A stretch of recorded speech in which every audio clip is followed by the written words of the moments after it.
Hello everyone. आज हम रुचिरा भाग 2 के पाठ 4 के अभ्यास कार्य और प्रश्न उत्तर करेंगे। पाठ हमने पिछली क्लास में पढ़ा था, हास्य बाल कवि सम्मेलन। हंसी मजाक में छोटे छोटे बाल कवियों ने अपने अपने विचार प्रस्तुत किए थे। अब हम इस लेसन के बैक एक्सरसाइज करेंगे। तो देखिए, फर्स्ट जो क्वेश्चन है वो है उच्चारणम कुरुत। सिर्फ उच्चारण करने, ये कुछ अव्यय शब्द है, मैं इनके अर्थ भी बता रही हूँ, आप इन्हें नोट कर लीजिए। ऊपरी ऊपर, अधः नीचे, उच्चई जोर से, निच्चई धीरे से, बही बाहर, अलम मत करो, बंद करो, कदापि कभी भी, अंतः अंदर, पुनः फिर से, कुत कहाँ, कदा कब, एकदा एक बार। देखिए, ये एक दूसरे के विलोम शब्द हैं, ये और ये, यानी उच्चई निच्चई, ऊपरी अधः, अंतः बही। ठीक है, ये विलोम शब्द भी है आपस में, तो इनका ध्यान देंगे आप लोग। और इनके मीनिंग्स मैंने बता दिया, आप या तो पेंसिल से नोट कर लीजिए, अदरवाइज आप याद रखिए क्योंकि हमेशा याद आएंगे। नेक्स्ट देखिए, फर्स्ट क्वेश्चन है, अब ये शब्द दिए हुए हैं, इनको आपको फिल करना है, फिलअप्स को। अलम, अंतः, बही, अधः, ऊपरी। अभी इनका अर्थ बताया सभी का। देखिए, वृक्ष से डैश खगा वसंती। वृक्ष के नीचे तो पक्षी रहते नहीं, ऊपर रहते हैं, अंदर भी नहीं रहते, बाहर भी नहीं रहते, वृक्ष के ऊपर, तो क्या आएगा, ऊपरी। डैश विवादेन, झगड़ा मत करो, तो क्या आएगा, अलम।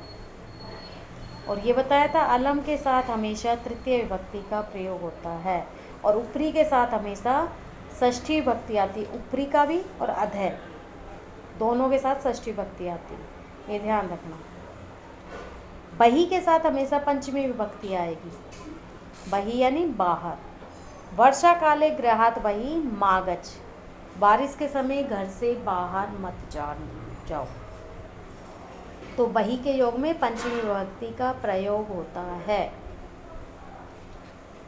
मंचस्य डैश श्रोतारे उपविष्टा संति, मंच के, अब श्रोतागण, ऑडियंस मंच के ऊपर बैठेगी, नीचे बैठेगी, तो क्या आएगा, अधः।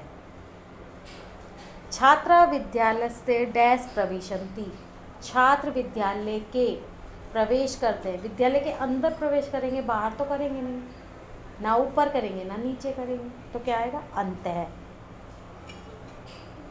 तो ये जो अव्यय शब्द है, इनकी मीनिंग आपको पता होनी चाहिए।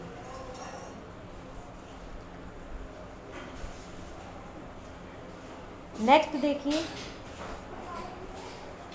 अशुद्ध पद यानी सर्कल द ओड वन।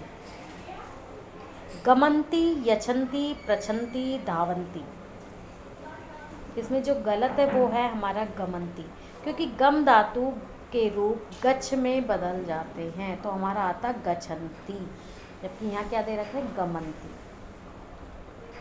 रामेण, ग्रहेण, सर्पेण, गजेण, ये गलत है, क्योंकि जो गजेन है वो गजेन नहीं होता, गजेन होता है तृतीय विभक्ति में, क्योंकि जहाँ रे आ जाता है ना, वहाँ तो ण हो जाता है, ण, और जहाँ तय या रे हो, अदरवाइज ये न ही रहता है।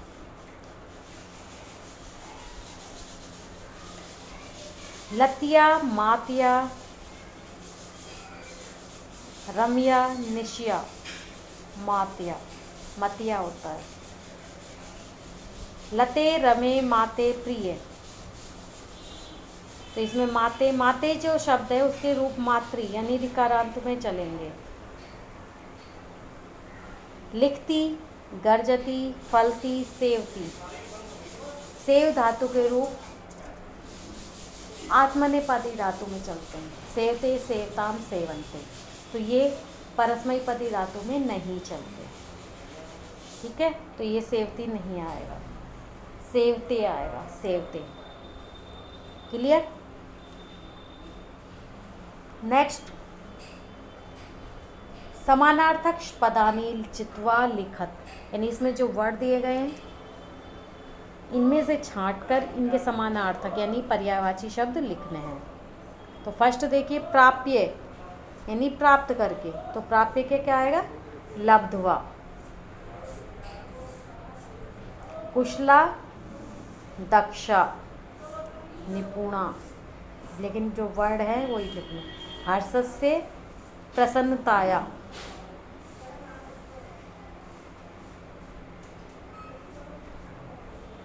देहस्य, शरीरस्य, वैद्यम, चिकित्सकम, वैद्य को चिकित्सक कहते हैं ना, ये हमारे समानार्थक है इसके।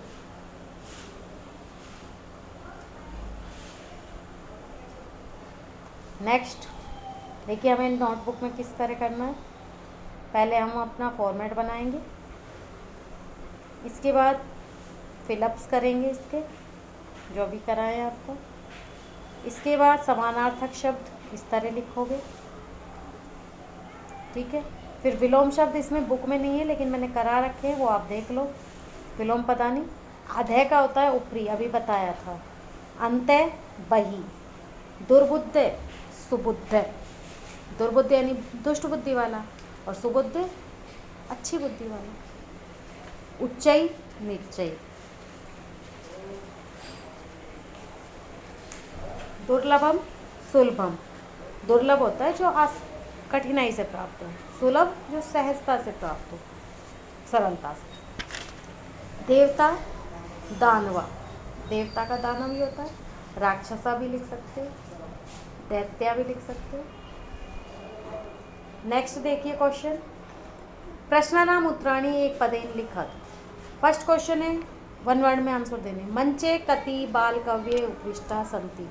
मंच पर कितने बाल कवि उपस्थित थे, बैठे थे, यानी कि कितने थे, 4। चत्वारे। के कोलाहलम कुर्वन्ति। शोर कौन कर रहे थे, श्रोतारा। इसमें जो कै वर्ड है ना, के, वो किस में आ रहा है, बहुवचन में। तो यहाँ में बहुवचन शब्द लिखना पड़ेगा। अगर यहाँ एक वचन होता तो हम श्रोतारः लिखते। गजाधर कम उद्देश्यम काव्यम प्रस्तौति। गजाधर ने किसके बारे में अपना कविता प्रस्तुत की, आधुनिक वैद्य के बारे में। तो आधुनिक वैदम। तुंदिले कस्य उपरि हस्तम आवर्त्यति। तुंदिल ने किसके ऊपर हाथ फेरा, तोंद के ऊपर, तो तुंदस्य। लोके पुने पुने कानि भवंती। शरीर में बार बार क्या होता है, शरीर मिलते हैं ना, शरीरानि। यही कहा था ना कि पराया अन्न तो बहुत कठिनाई से नसीब होता है, शरीर तो फिर मिल जाएगा एक बार गया तो। किम कृत्वा घृतम पीबेत। क्या करके घी पीना चाहिए, ऋणम कृत्वा, यानी कर्ज लेकर भी घी पीना चाहिए, ऋणम। क्लियर।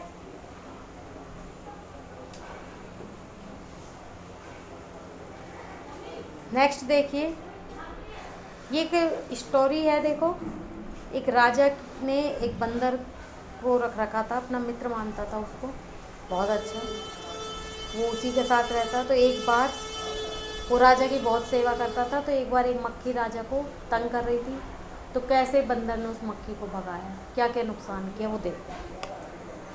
कि पूरा एक असे नृपस्य एक डैश वानर अस्ति। यानी पुराने समय में एक राजा का एक प्रिय बंदर था।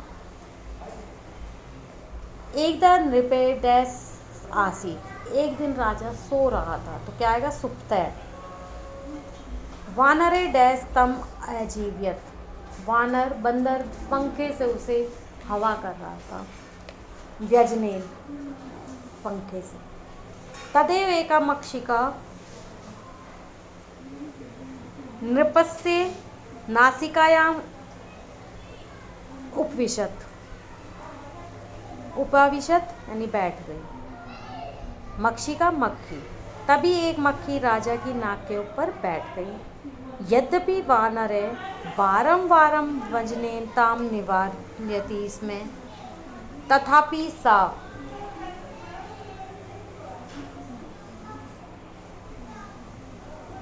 पुनः पुनः नृपस्य नासिकायाम में विशति इसमें। जबकि बंदर उसे बार बार पंखे से हटा रहा था, फिर भी वह बार बार राजा की नाक पर बैठ रही थी। अब एक बात बताऊँ, मक्खी को जहाँ हम हटाते बार बार आके बैठ जाती है, फिर वो अपनी मर्जी से ही जाती है। अब बंदर बार बार हटा रहा है, वो फिर आ रही है। अंते स मक्षिका हनंतु खड्गेन प्रहारम करो। अंत में उसने मक्खी को मारने के लिए खड्गेन यानी तलवार का प्रहार किया। जब तलवार का प्रहार किया तो आप खुद समझदार हो आगे क्या हुआ होगा। मक्खी को मार पाया नहीं, मक्खी उड़ गई, लेकिन राजा जी की जो नाक थी वो छिन्न भिन्न हो गई, कट गई। मक्षिका तू उड़ी है दूरम गता किंतु खड़ग प्रहारेण नृपस्य नासिका छिन्ना है भवत। मक्खी तो उड़ गई, उड़कर दूर चली गई, किंतु तलवार के प्रहार से राजा की नाक छिन्न भिन्न हो गई। अतएव उच्यते, इसलिए सही कहा गया है, मूर्ख जनई सह मित्रता नोचिता। मूर्ख लोगों के साथ मित्रता कभी उचित नहीं होती, क्योंकि बंदर मूर्ख था। तो राजा को उसका क्या दंड भुगतना पड़, क्या हानि हुई उसको, राजा की नाक को काट दिया उसने। देखिए इसमें प्रश्न उत्तर है, एक पदेन अभी मैंने समझा दिए, इसमें से आप करोगे, देख लीजिए। ऐसे मैं आप लोग इस तरह करोगे। नेक्स्ट देखिए, रेखांकित पदानि आधारित प्रश्न निर्माणम। ये आपकी बुक में नहीं है, मैंने एक्स्ट्रा करा रखे हैं। देखिए इसमें आपको सिर्फ जिस वर्ड के नीचे अंडरलाइन है उस पर ध्यान देना है, बाकी कुछ जल्दी नहीं करना। देखिए अध परम हर्षस्य अवसर है, आप ध्यान देंगे हर्षस्य। हर्ष के शब्द में कौन सी विभक्ति है?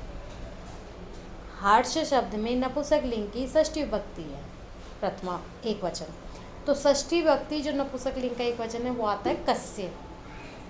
तो यहाँ हम लिखेंगे अध परम कस्य अवसर है। आज बहुत यानी बड़े किसका विषय, किसका विषय है या किसका अवसर है। और यहाँ पूर्ण विराम की जगह क्या जाएगा? क्वेश्चन मार्क, यानी कि प्रश्नवाचक चिन्ह। शरीरस्य पोषणम सर्वथा उचितम। पोषणम फलम फले फलानि, पोषणम पोषणे पोषणानि, यानी प्रथमा विभक्ति का एक वचन, नपुंसकलिंग तो किम। नेक्स्ट है पौष्टिका पदार्थ एव भोक्तव्यम। पौष्टिक पदार्थ ही खाने चाहिए। पदार्थ है राम है, तो प्रथमा विभक्ति का एक वचन कै। अलम कोलाहलेन, अभी बताया, तृतीय विभक्ति का एक वचन है केन। सर्वे उच्चई हसंती, सभी जोर से हंसते हैं। सर्वई कई, तृतीय विभक्ति का बहुवचन। श्रोतारा कोलाहलम कुर्वन्ति, प्रथमा विभक्ति का बहुवचन। ये ध्यान रखो, देखो तृतीय विभक्ति के बहुवचन में डबल मात्रा और विसर्ग, जबकि प्रथमा विभक्ति के बहुवचन में सिंगल मात्रा है। किम शब्द के रूप तो बेटा आपको याद करने पड़ेंगे, तभी ये प्रश्न निर्माण कर पाओगे, अदरवाइज नहीं। तो ये हमारे प्रश्न निर्माण थे। नेक्स्ट विलोम शब्द, ये अभी करा दिए मैंने, ठीक है, ये कर लेना आप लोग। इसमें देखिए अव्यय की डेफिनेशन दी हुई है, बताया गया है संस्कृत में। देखिए अस्मिन् पाठे अधे अन्ते बहि निश्चय पुनः इत्यादीनि अव्यय पदानि सन्ति। इस पाठ में अधे अन्ते बहि निश्चय पुनः इत्यादि अव्यय शब्द हैं। ऐशाम त्रिषु लिंगेषु त्रिषु वचनेषु सर्वासु विभक्तिषु च एकमेव रूपम भवति विकारो न जायते ते अव्ययम कथ्यते। यानी कि ये तीनों लिंगों, तीनों वचनों, सभी विभक्तियों में एक ही रूप में रहते हैं, कोई विकार उत्पन्न नहीं होता, वो क्या कहलाते हैं? अव्यय। देखिए कहा गया है सदृशम त्रिषु लिंगेषु सर्वासु च विभक्तिषु वचनेषु च व सर्वेषु यत्र व्यति तद व्ययम, जिसमें कोई फेरबदल नहीं होता, कुछ खर्च नहीं होता, कोई चेंज नहीं होता, वो क्या कहलाते हैं? अव्यय कहलाते हैं। संस्कृत में आपको डेफिनेशन लर्न नहीं होगी, आपको हिंदी में ही बताई है मैंने, वो याद करें। ये लेसन हमारा कंप्लीट। नेक्स्ट क्लास में हम चैप्टर 5 पढ़ेंगे और अब इसकी बैक एक्सरसाइज क्वेश्चन आंसर अब अपनी फेयर नोटबुक में करेंगे। ओके स्टूडेंट्स, प्रश्न निर्माण भी है, एक पदेन है, विलोम शब्द, समानार्थक, फिलअप्स और वर्ड मीनिंग, ये सब आप अपनी फेयर नोटबुक में करेंगे। बाकी चैप्टर आपको समझ आ गया होगा, नहीं आया तो आप मुझसे दोबारा पूछ लीजिए। Okay, thank you.